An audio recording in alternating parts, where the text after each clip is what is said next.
short version of it. The issue of what we found in 2016 was through Denton Central Appraisal District. They were monkeying even then with the values. So when I would walk in with a income statement and a pro forma, they tried on the spot to say, no, that's not your real income and this is what it's going to be. And that particular person was acting as if he was a used car salesman. So he had to keep going back and forth to the back office to try and negotiate a value. Well, you're not allowed to negotiate a value that is outside the confines of law.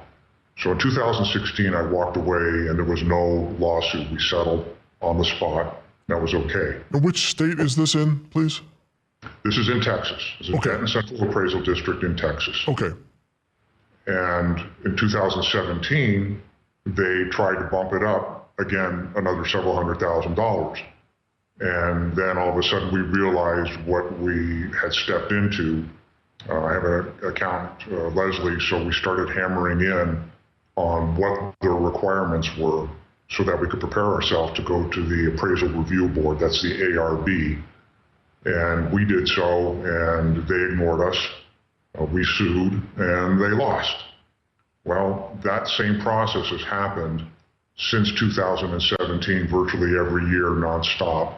And we're about to, this year, 2024, unleash a barrage of lawsuits on multiple ARB boards, be it the individuals joint and severally liable, for RPAs, those are the people that represent the CAD in the ARB hearing, for perjury.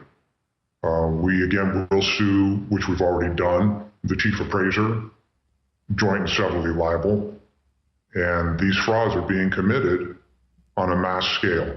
Now explain the nature of the fraud that you are alleging is taking place. Like, and by the way, our audience is very sympathetic to what you're saying here because, and I live in Texas, we are all getting hit with seemingly insane property tax valuations that are going up every year beyond anything that seems rooted in reality. So I am seeing what you're talking about, but please lay it out. How does the fraud work? So we have what's called Uniform Standards of Professional Appraisal Practice. That's USPAP. USPAP is a document, it's a private organization, the Appraisal Foundation created it, and it has been in existence for really since the late 1920s. The problem is that USPAP is completely ignored. And inside of USPAP are all the quantifications such that whatever determined value is arrived at must be based in math. In other words, you have to use the actual values. You have to use the actual income. You have to use the actual expenses. None of which they're doing because the key word that you said in the beginning, yes, this is a predetermined budget, and the predetermined budgets are handed to the Central Appraisal District by the taxing entities. So in Denton Central Appraisal District, there's 67 taxing entities, including schools. Well, they all come up individually with a predetermined budget. They hand that number to the chief appraiser. Chief appraiser says, okay, my job is to go and get this money. Well, that has absolutely nothing to do with USPAP in and of itself.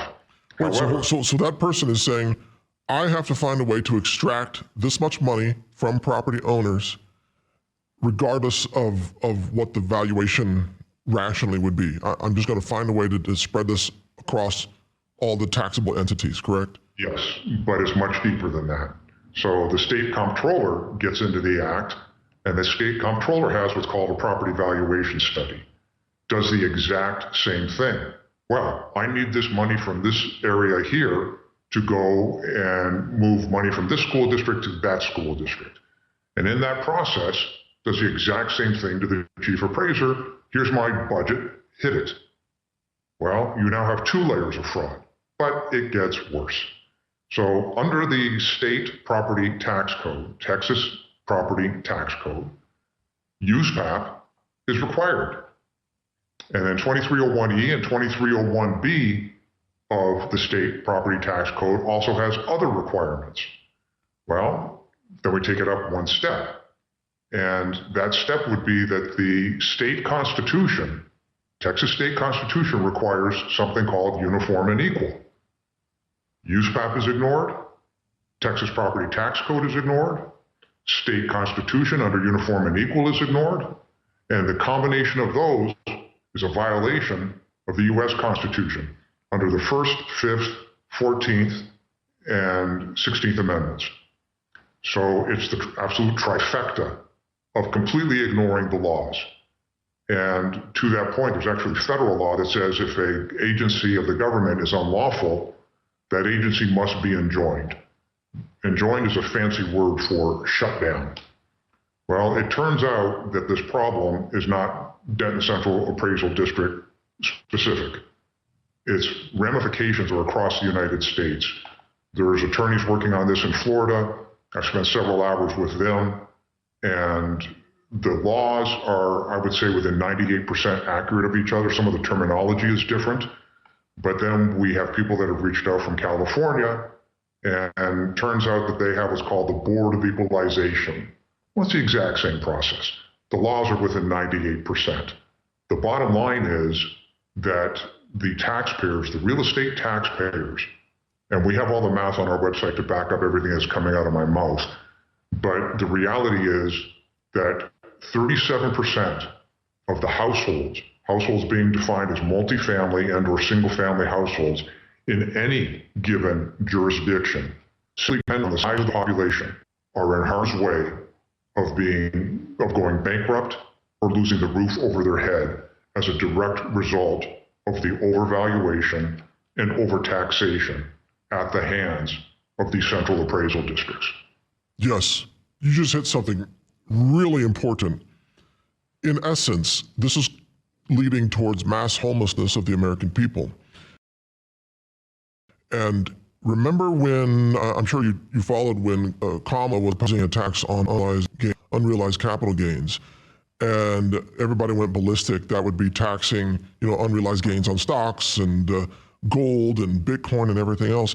Well, isn't property tax, as you're describing it here, isn't this essentially an escalating tax on an unrealized gain that then forces many people to have to sell their farms or sell their homes in order to pay the tax? They have to essentially give up the property and live elsewhere or maybe be homeless. Does that sound about right?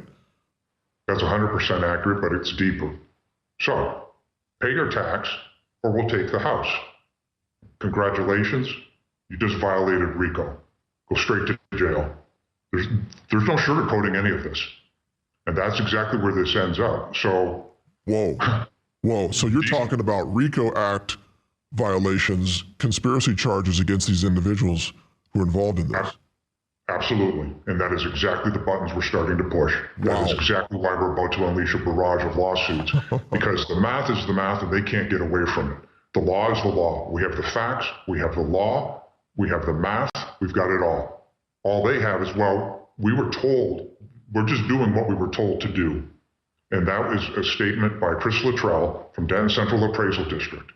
So my response to Mr. Luttrell was, well, Mr. Luttrell, if you were taught to commit murder, does that make it legal?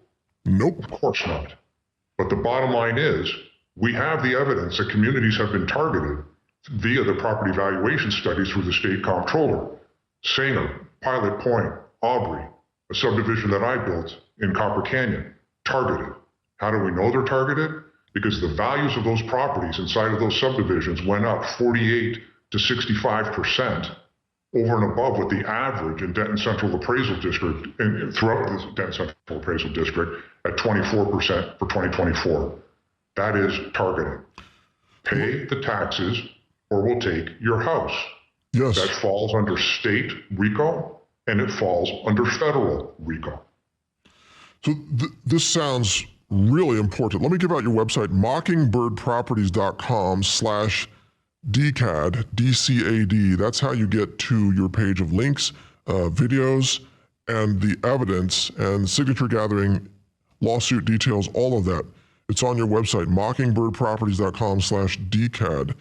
Now, let me ask you, Mitch, I'm sure there are a lot of people who feel like they have been targeted and ripped off by counties in their property valuation. What can people do to either A, help support your legal efforts, or B, initiate their own legal efforts in other counties across America if they feel like they've been targeted in the same way? Okay, so a couple of issues. First of all, Travis Spencer at Real Estate Mindset has put together a course. It's free, and it walks people through how to create true comparisons so that you can stand in front of your own ARB panel and say, no, these are my comparisons. You, this ARB, or you, the Central Appraisal District, do not, in law, have the unilateral right to pick my comparisons. This gives those homeowners, in a very calm, cool, collective manner, the ability to tackle this issue without any attorneys, go to the ARB. If the ARB turns you down and says, no, we don't care, well, you've now collected the evidence to hand off to an attorney. However, with that said, attorneys are expensive. So the way to tackle it is to go and find other people in your neighborhood that have the similar problem. Now you can spread the load of the attorney's fees across multiple people, and now it's justifiable. So, but how do you even find an attorney who has knowledge in this area? There's a huge problem here in that question. What we have found, bear in mind, I'm getting lawsuits coming at me by the day from across the United States, and there is a problem with lack of knowledge, believe it or not, on the part of the attorneys. There's a packaging problem. It's not that they don't understand the law, they do. What they don't understand is USPAP and the math under the hood and what the requirements are. So they're preparing lawsuits and fighting battles with, in essence, 60% of their hands tied behind their back. And it's a packaging problem. We've received information from indigenous people and sovereign people, and again, it's a packaging problem. They're right on the laws, but the laws are 300 years old, and a current judge can't relate to something that far in the past. So their information, their history, it would be great to turn that into an exhibit, but you've got to hit these judges straight up front on current law and on current math. USPAP is a requirement. You violated all these codes. And by the way, on my website is a 10-page document called violations.pdf. That's 10 pages of laws that have been broken, including federal laws. Wow. So it doesn't get into the RICO. It just touches on the most current, what everybody is facing. And when I say everybody, every single real estate property taxpayer and owner. Doesn't matter whether you're commercial. It doesn't matter if you're a multifamily tenant. You're paying real estate tax. You may not know it. This touches everybody. No, Mitch, so inside of that, I'm sorry, go ahead. No, go ahead and complete your thought, and then I have a question. So inside of that 10 pages of those violations, you can literally go down the list. Over and above that, what you've seen on my landing page at mockingbirdproperties.com/DCAT, there's another link about 3/4 of the way down that says access to case studies. Well, that is designed for attorneys and accountants, and we will give them that code for free.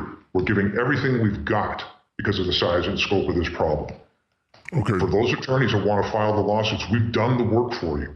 We've done the math for you. Wow. We've quantified literally every jurisdiction. We've gone in the state of Texas. We've gone through multiple jurisdictions to show people how this is affecting those particular jurisdictions. And you'll see values up between 28% as high as 170% over and above the median household value, what it's supposed to be. So all that's done. All you would have to do is take our system, substitute in your numbers based on the median household income and based on the population, and boom, up comes your evidence. All of that's available. Mitch, let me ask you this question. I mean, that's an amazing resource. We showed the screen there for people to check it out themselves. But let me add this. The criminal side of this, what you mentioned, RICO, conspiracy charges, charges of government abuse and fraud. In order for such charges to be leveled against individuals carrying this out, you need to have, as you well know, I'm just saying this for the audience's sake, you need to have a controlling legal authority such as a DA who's willing to level these charges, or the Texas AG, Ken Paxton. In my experience, local county DAs are not willing to rock the boat like this that could potentially threaten the revenue for the county. Most of those county DAs are going to say, nope, I will not press charges, and Ken Paxton is rather busy fighting, censorship and a lot of things happening on a national level, and many other things. I don't think there's a lot of willingness there. What are you hearing in terms of county DAs or maybe Paxton's office about any willingness to prosecute people over this? Recently, we haven't heard from Ken Paxton's office. About a month ago, we heard that the case wasn't ready for him yet, quote unquote, whatever that means. Okay. However, in the meantime, we have phone calls coming in from detectives. We have phone calls coming in from DAs asking for information. How does all this tie together? How does this work? So we also have a sheriff, a fellow that's running for sheriff in Brazoria County. His entire tagline is investigate the CADs. And this isn't just Texas. This stuff is coming in literally every 5 minutes. There's something else coming in across the United States. It's a national scandal.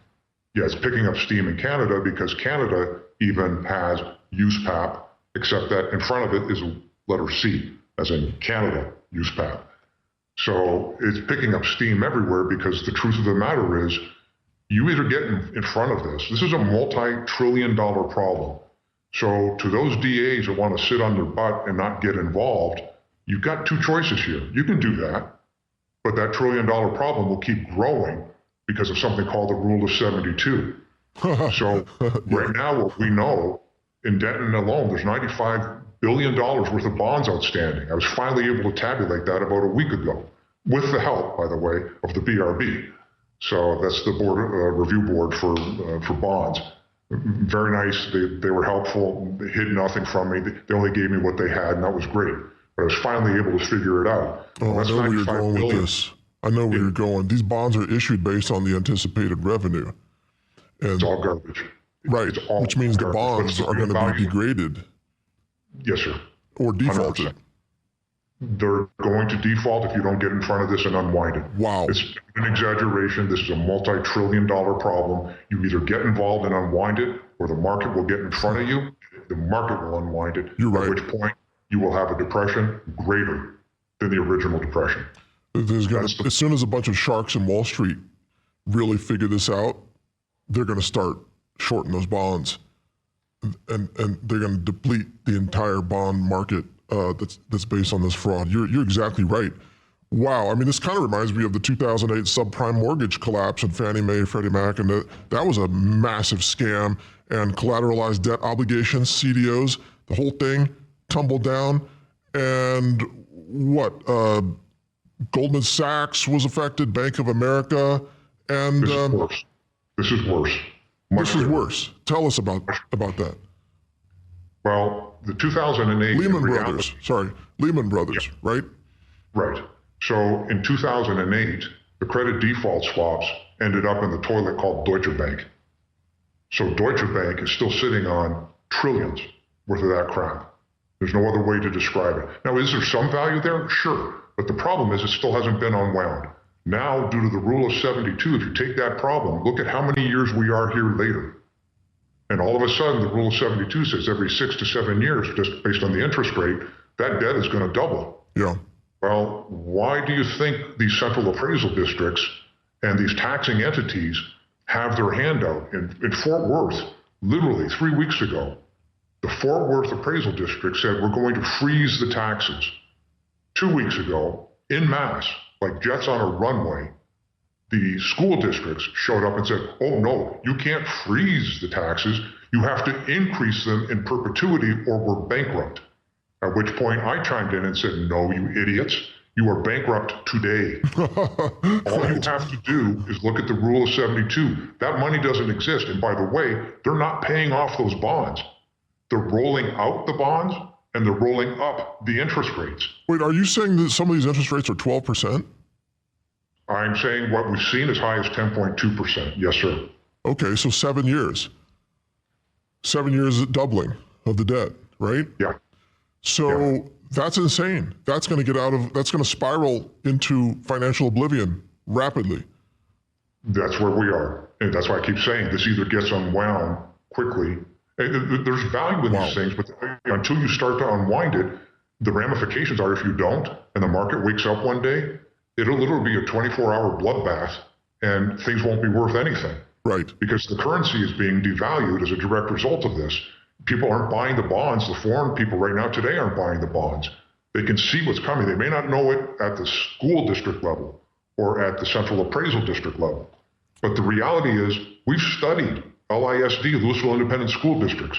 We've looked at their balance sheet. They don't have any notes on their balance sheet describing the bonds. That's why I called the BRB. And I said, what the heck is going on here? And they said, well, yeah, under Texas law, that's actually a violation under Chapter 45 of the Teachers Education Act.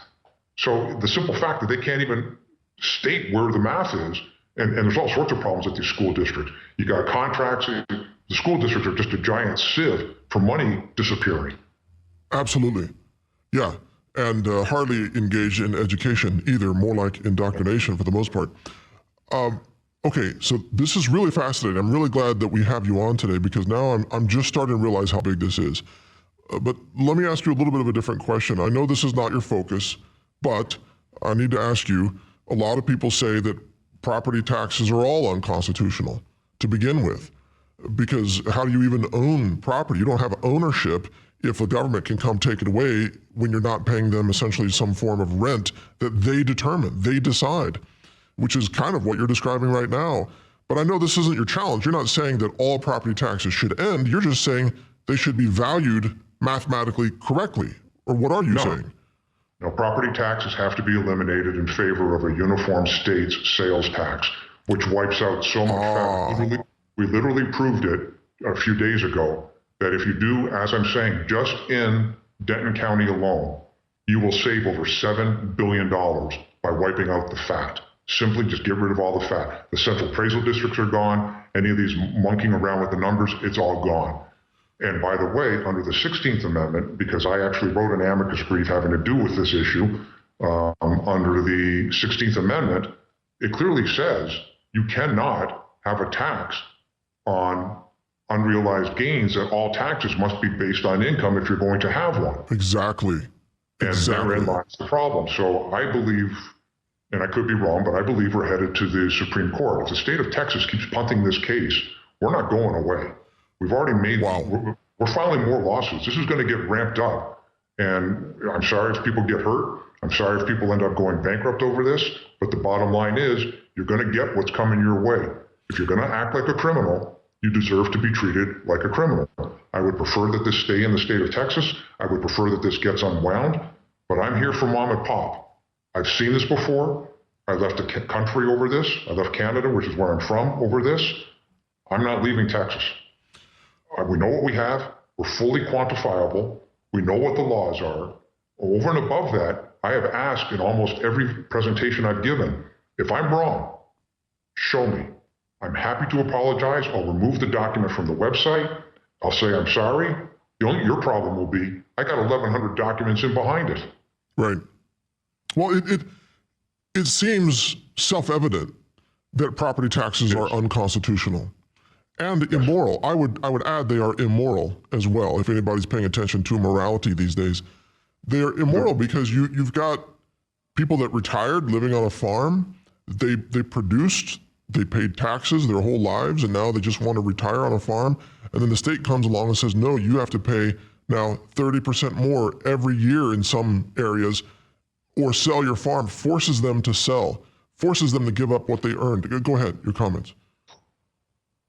I have a phrase that I came up with, which is called equity stripping.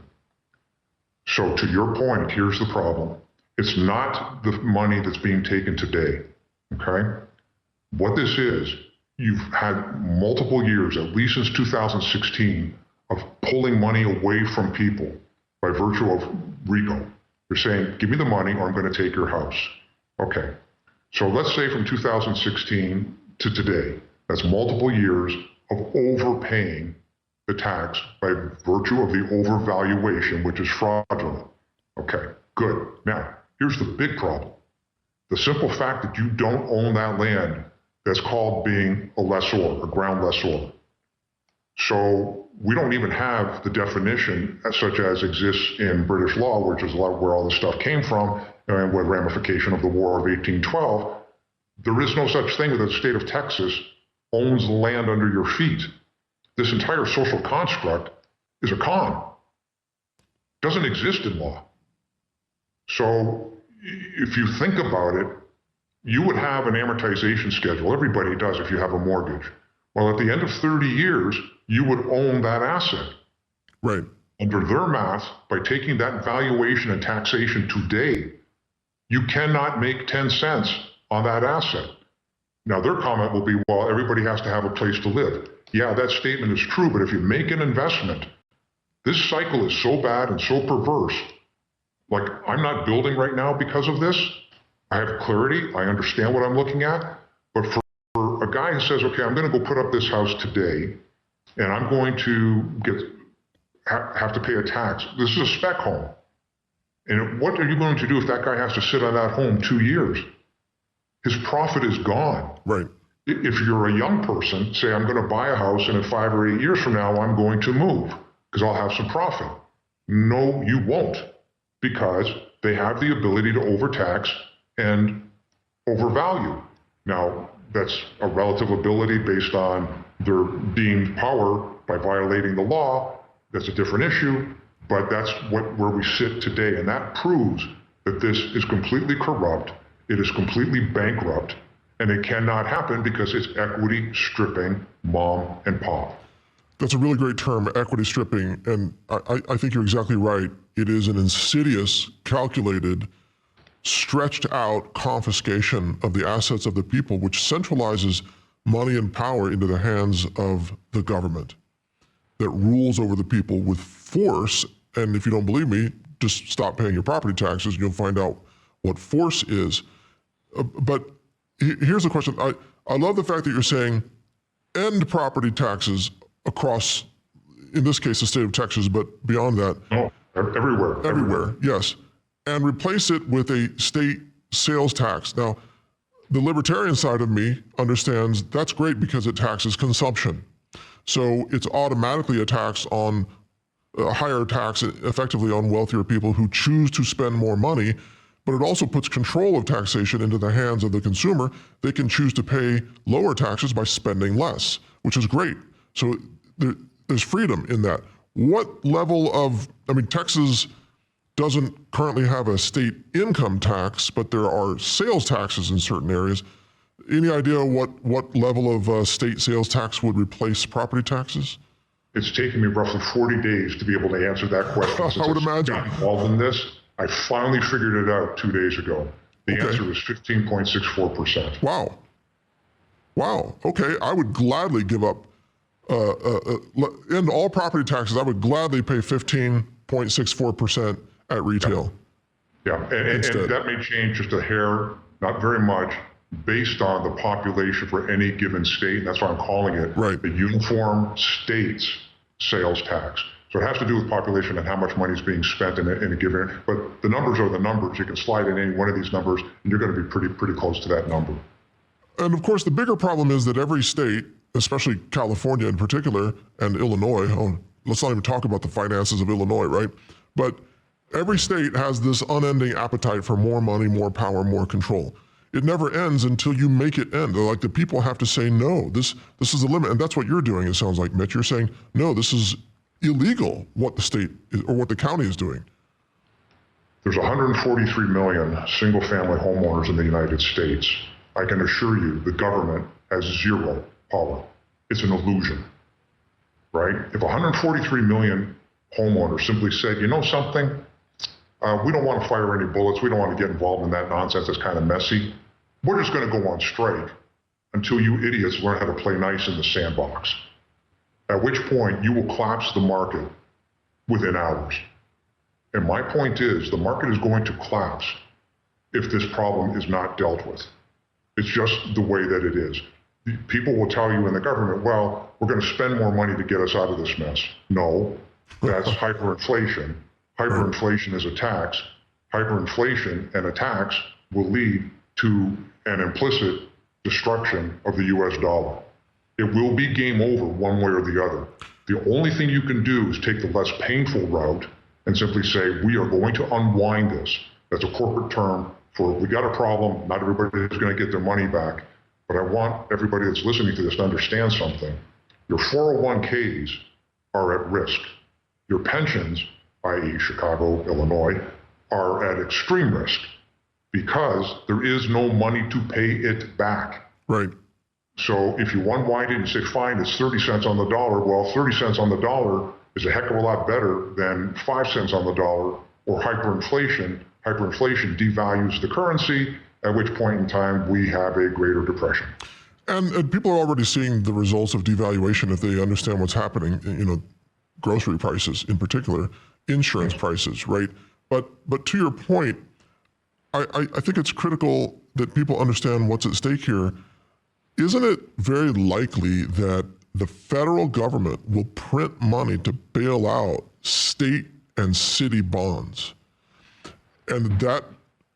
No, right? Not in Texas, because the federal government can't stand the state of Texas. Well, you're right. Yeah, you're right. But I'm talking about like California or Illinois. Well, okay, Illinois is so bankrupt, there's no math on this planet to fix that. That's true.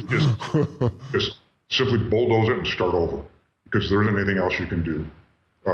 California being this largest economic engine, but the taxes are so great, that's one of the reasons why Texas has got the population growth that it's got. However, all these things come at a cost.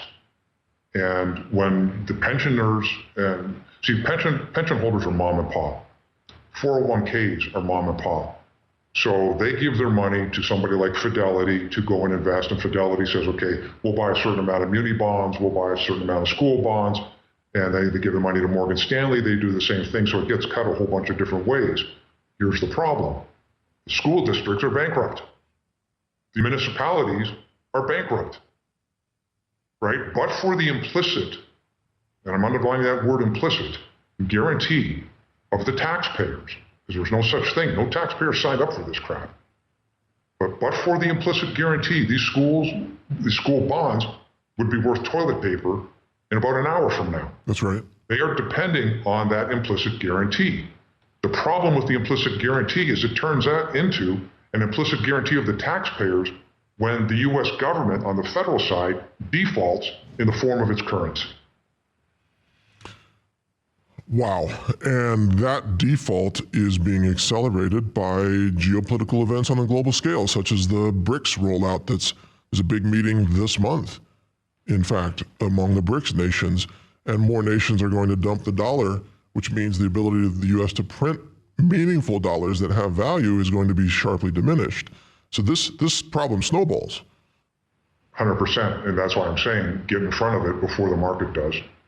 But our political leaders, they excel at not getting in front of problems. All they want to do is kick it down the road. That's all they want to do for the next election, right?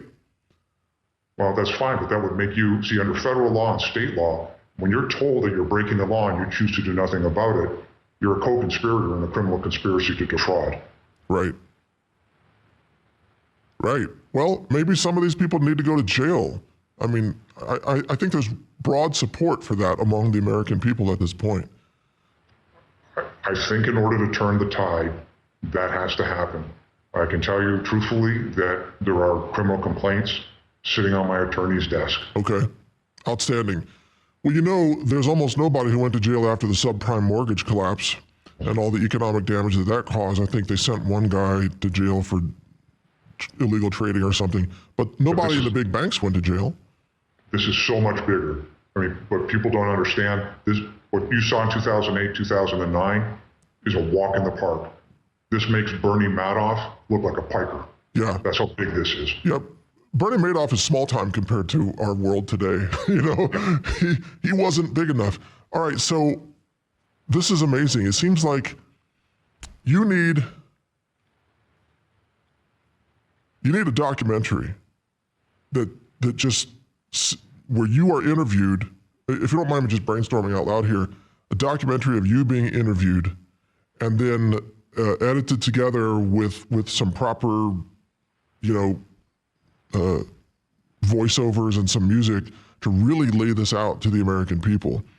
I have a team of editors. They'd be happy to put something like that together if we can arrange some video footage. But I feel like we need a simple way to explain this to people who don't follow all the math. Because this can get complex in the numbers. It's complex, it's deep, it's perverse, it's illegal, and that's absolutely clear.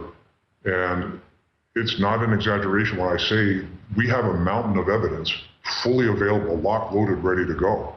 Our problem has been, just like you said, with the DA's not wanting to, the original judge in this case punted. She didn't want this thing in her courtroom because it's a political football. But her decision was made before I even sat down in that chair. And that became clear. So now we're at the Fort Worth Court of Appeals. It will be pushed back to that court. We're going to have to keep doing this dog and pony show. And if they keep punting, the next step will not be in federal court. It'll be straight to the U.S. Supreme Court, because that would be, if they punt, that proves that the state of Texas has violated its own constitution. Wow. 1, 2, Supreme Court. All right, Mitch, here's a question for you. Could you come to the Austin area? We're in a rural county just east of Austin, in Cedar Creek, our studio right here. If you have any plans to come this way, we could get you in the studio, we could film you, and we could put together a little documentary to help spread the word about this. You have any interest in that?